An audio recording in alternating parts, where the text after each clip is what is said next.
অনেকদিন পর এই সেট থেকে ভিডিও দিচ্ছি।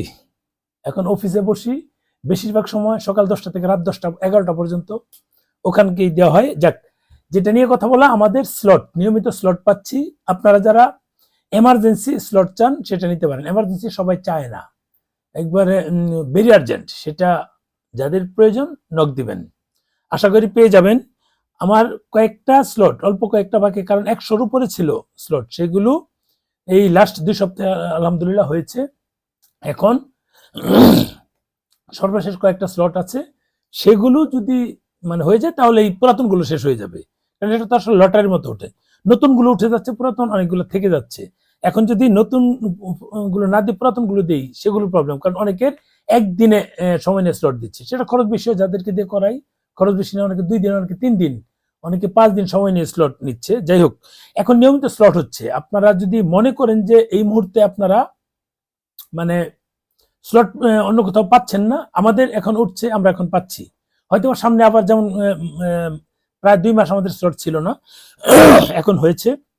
আশা করি আপনারা এখন যদি আসেন পাবেন, ইনশাল্লাহ পাবেন, অসুবিধা নাই। যে কয়দিন আমরা পাচ্ছি আমাদের কাছ থেকে নিতে পারেন, কাজে দ্রুত আসবেন। দেরি করলে যেটা দেরি হয়ে যাবার, এমার্জেন্সি স্লট বলতে যেটা 5 দিনে নিচ্ছিলাম সেটা আপাতত অফ করেছি, কারণ আমাদের শতাধিকের উপরে হয়েছে।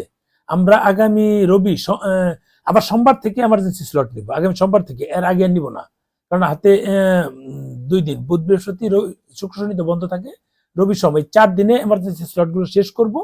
দেন সোমবার থেকে নিয়ে মঙ্গলবারের জন্য আবার দিব। এর আগে যোগাযোগ করলে দিতে পারবো না, এমার্জেন্সি যাদের আছে। একদিনও পেয়েছে এক আপা, ওনার হাজবেন্ড অক্টোবরে ভিসা হয়েছে, ওনারা 2 মাস কোনো স্লট পায়নি, ওনাদেরটা 3 দিনে তুলে দিই বলেছিলাম, 3 দিন, 2 দিনে তুলেছি, 2 দিনে হয়েছে। আরেকজনের রোববারে দিয়েছিলাম, রোববারেই পেয়েছি, সোমবারে উনি জমা দেন। আর সোমবারে যেটা দিয়েছিলাম ওই আপারটা 3 জনের, সোমবারে দিয়েছে, সে বুধবারে ইনশাল্লাহ জমা দিবে। এই হচ্ছে অবস্থা। স্লট এখন প্রয়োজন হলে নক দিবেন। এখন আমাদের উঠছে, আশা করি এটা চলমান থাকবে। যাদের জরুরি তারা আসতে পারেন, কোনো অসুবিধা নেই। এখন বিষয় হচ্ছে যে অনেকেই বলবে যে ভাই স্লট তো আপনি বলতে দিবেন, আমি তো আমার টাকা পকেট থেকে টাকা দিয়ে দিব না, এটা মাথায় রাখবেন। যেমন গুড় তেমন মিষ্টি, এই হিসাবে নিচ্ছে স্লট। এখন বলুন যে আপনি স্লটের বিরুদ্ধে, এখন আমি বিরুদ্ধে স্লটের, আমি চাই না যে স্লট বাণিজ্য থাকুক, কিন্তু হাই কমিশন কি আমার কথায় উঠে বসে নাকি? আমি বললাম তারা অফ করে দিল, তারা তো অফ করছে না, আমি তো বারবার বলছি অফ করছে না। যেহেতু অফ করছে না, এখন কি করবো? আমাদের কি কাজ বন্ধ করে দিব? আমাদের যে এই এতগুলো লোক কাজ করছে, এতগুলো মানুষ আমার ফলোয়ার, যারা আমাকে ট্রাস্ট করে, যারা ট্রাস্ট করে, বিশ্বাস করে, তাদের তো কাজগুলো করে দিতে বলছে। কি করব? অনেক জায়গায় দিয়ে তারা ঠকেছে। আমাকে যারা বিশ্বাস করে তাদের কাজগুলো করতে হবে। কাজেই আমি চাচ্ছি এই স্লট বাণিজ্য বন্ধ হোক। এখন স্লট বাণিজ্য আমার কথায় হাই কমিশন বন্ধ করে দিবে না, ইন্ডিয়ান হাই কমিশন, কাজে এটা চলবেই। কিন্তু আমাদের কাজ কি বন্ধ করে দিব? আমরা আমরা তো এটা পেশা হিসেবে নিয়েছি। এখন যেভাবে যাচ্ছে সেটা কি আমি চাইলে অফ হয়ে যাবে? আমি তো এখনো চাচ্ছি বন্ধ হোক, কোনোভাবে এটা দরকার নাই। কিন্তু যারা দেখবেন খোঁচায়, এরা হচ্ছে বিভিন্ন এজেন্সি, যারা এই 1-1.5 বছরে কোটি কোটি টাকা কামিয়েছে, তারা এটা চাচ্ছে না এটা বন্ধ হোক। আমি যেহেতু বলছি, খোঁচা দিচ্ছে বারবার, হাই কমিশনে তো অনেকেই এটার সাথে যুক্ত আছে, তারাও আছে, তাদের মাধ্যমে তারা লাভ করছে।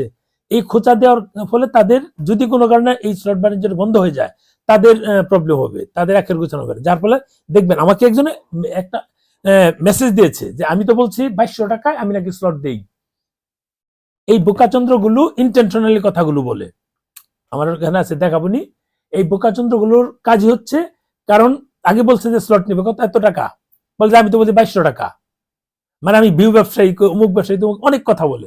কেন বলে? এদের ইন্টেনশনালি কাজগুলো করে, যেন আমাদেরকে নিরুৎসাহিত করে। আমরা যে কথাগুলো বলি যেন না বলি, কারণ আমরা বলতে তো তাদের প্রবলেম, কিন্তু আমি কন্টিনিউ বলবো। এই মানুষগুলো, এই বোকাচন্দ্র গুলোরে কন্টিনিউ খোঁজাবো, এদের কিভাবে এই ইলিগেল ব্যবসা হয় সেগুলোর পিছনে খোঁজাতে থাকবো। এখন দেশ যেভাবে যাচ্ছে, এখন ইউনূস সরকার দেশ চালাচ্ছে, ইউনূস সরকার যেভাবে চালাচ্ছে সেভাবে আমাদের যেতে হচ্ছে, কিচ্ছু করার নাই। যখন যে ক্ষমতা থাকবে, আগে আওয়ামী লীগ চালাচ্ছে, তাদের মতো চলতেছে, এখন ইউনূস সরকার চালাচ্ছে, ইউনূসের মতো চলতে হচ্ছে, আমাদের কিছু করার নেই। আমরা সাধারণ জনগণ, আমাদের সেভাবে যেতে হবে। আগে যেমন কথা বলার স্বাধীনতা ছিল না, এখনো নাই। কয়েকজন কথা বলেছে, তাদেরকে যেভাবে হ্যারাসমেন্ট করেছে। যাই হোক, এখন এই মানুষগুলোর কন্টিনিউ খোঁচাবে, খোঁচানো হচ্ছে এদের কাজ। আবার কেউ কেউ বলবে যে আপনি তো বলছেন এত টাকা, এটা হচ্ছে প্রতিদিন আপডেট হচ্ছে, স্লটের চাহিদা বাড়ছে, তারা যারা স্লট দেয় তাদের চাহিদা বাড়ছে এবং হাই কমিশন থেকে স্লটের পরিমাণ সম্ভবত কমিয়ে দিয়েছে। তা না হলে এত মানে ডিমান্ড কেন থাকবে? চাহিদা তো কম থাকার কথা ছিল, সেটা তো কম না, তার মানে চাহিদা বাড়ছে, তাদের স্লট কমছে। যারা স্লটগুলো দেয়, আমি তো স্লট তুলতে পারি না, তারা কিন্তু এগুলো বাড়াচ্ছে, মানে রেটগুলো বাড়াচ্ছে। আমাদের তো কিছু করার নেই, আমরা কি করব? আমরা একটা ফাইল, মেডিকেল একটা ফাইল করলে 1,000 টাকা পাচ্ছি, বিজনেস ডাবল এন্ট্রি ফাইল করলে 2,000 টাকা পাচ্ছি। আপনারা স্লট পাইলেও এই 2,000 পাবো, না পাইলে যেহেতু আমাদেরকে আবেদন করাচ্ছেন, আমরা চাই স্লটগুলো পান, এর পরবর্তীতে যেন আপনাদের কাজে লেগে আপনারা আরো লোকজন পাঠান। এই স্লট বাণিজ্য তো টুটের টুমোর বন্ধ হবেই, তারপর যেন আপনাদের সার্ভিসগুলি স্মুথলি আগে যেভাবে দিতাম সেভাবে দিতে পারি। এই হচ্ছে বিষয়। ভালো থাকবেন, শেয়ার দিন ভিডিওটা।